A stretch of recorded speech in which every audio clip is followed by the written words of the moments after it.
Yoruba person supporting Fulani, you are setting up yourself to become like the Hausa people. Remember when Hausa was supporting Fulani? We are Hausa Fulani, we are Hausa Fulani. Where are the Hausa people today? I ask you. Where are those Hausa people today? Do you see them anymore? They're saying we are Hausa Fulani, we are Hausa Fulani. Do you see them again today? Do you see them? I'm asking you. No, because Fulani have completely overwhelmed them. It's called emasculation. Completely emasculated them. Look at what they're doing in the East. In the East, they come to the East, I will tell you, oh, you want to be the president or vice? Yeah. They say, give us land for Ruga. They give them land. I saw Joseph Okado did that Lok Banta. They have taken it over in forever and ever. Give us land in your state. Hope of them prove to us that you are our stooge. Give us land in Olu. Hope of them will give them land in Olu. We can go and kill people in Obibo. We can kill for them. How many Fulani governors are prepared to kill bandits? I didn't say normal people. I'm talking about armed, dangerous bandits. How many Fulani governors? Go and read your newspapers, you will see it there. Fulani governors are negotiating with them, giving them arms, giving them vehicles, making sure that their life is no longer a misery. But see, they come down to the south. They tell you, give us land for Ruga. Go and kill your people to prove to us that you're one Nigerian. That was why Obiose was talking rubbish. Was talking, was it yesterday or 2 days ago. Supported by the BBC. The problem you people have in Nigeria is this. Your journalists, you see people, Punch newspaper, Tribune, Vanguard, and Nation, they are your second worst enemies. I'm telling you the truth. They can never ever be objective in their reportage. Never ever ever. That's why all of you are suffering. But you don't know it. They were the same people used to scuttle the NSAS protest. Of course, some of you went about looking for Indomie in warehouses. Typical black people. Any revolution that is coming now, you must stand very firm. They'll say, oh, you're Igbo. Oh, you're Yoruba. Oh, you are from Europe. Don't join them. It's our turn in 2023. If you do this, you will scuttle our chances of becoming the president in 2023. Ask yourself, all of them that have been president from time immemorial, what benefit has it brought to you as a human being? Absolutely nothing.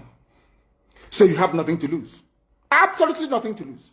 You look at them now, how they have now descended on Yoruba people, asking them to concede, give us your forest, we must graze, we must do this, we must do that. And slowly before your eyes, they are giving in, they are capitulating, they are allowing them to go, oh, if you don't give it to us, so Tinubu will not be president in 2023. Tinubu won't be the president. That's what I'm saying to you. And foolishly you will agree and hand over your land to them. And once they take your land over from you, look at Hausa. Because there is a saying where we come from. If you want to know what your life is going to become in the future, look at Hausa people. If you want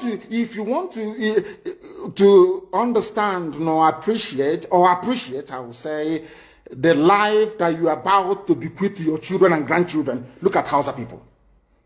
Is there any Hausa governor today? Is there any Hausa emir? Is their land though? Katsina is Hausa land. Kanu is Hausa land. Sokoto is Hausa land. The Hausa people own it, indigenous to those areas. I'm asking you this question. Is there any Hausa man who is an emir in the north? The answer is no. Something's going to happen to you. If you don't rise up now to break, I'm not even asking people to break this, you demand for what rightfully belongs to you, your freedom. The freedom to decide. The freedom to write a constitution if you prefer. The freedom to live with whoever you want to live with. That is what we are asking for. But most people misunderstood what we are saying. And today, almost everything we have said about the zoo has come to pass. Everything we have told you, everything I told you has come to pass, hasn't it? Everything. And some people are still questioning and arguing. They said, Fulani will resist by all means necessary, including armed resistance, any attempt to forcefully eject them from the forest. Yoruba, you must ask yourself this question. When we were pursuing them from Ebonyi, why didn't they say something about ESN or Nnamdi Kanu? Why? Have you asked yourself that question? Because they know we are prepared to die to defend our land. They understand that very well. That is the only language the Fulani understand.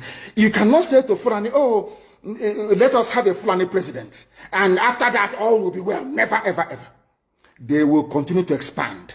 They will continue to identify idiots in your midst, traitors, saboteurs in your midst. They will promise them heaven and earth. They will give them anything they ask for in order to ensure that they get into you, they subjugate you. Look at Yoruba land, Ilorin.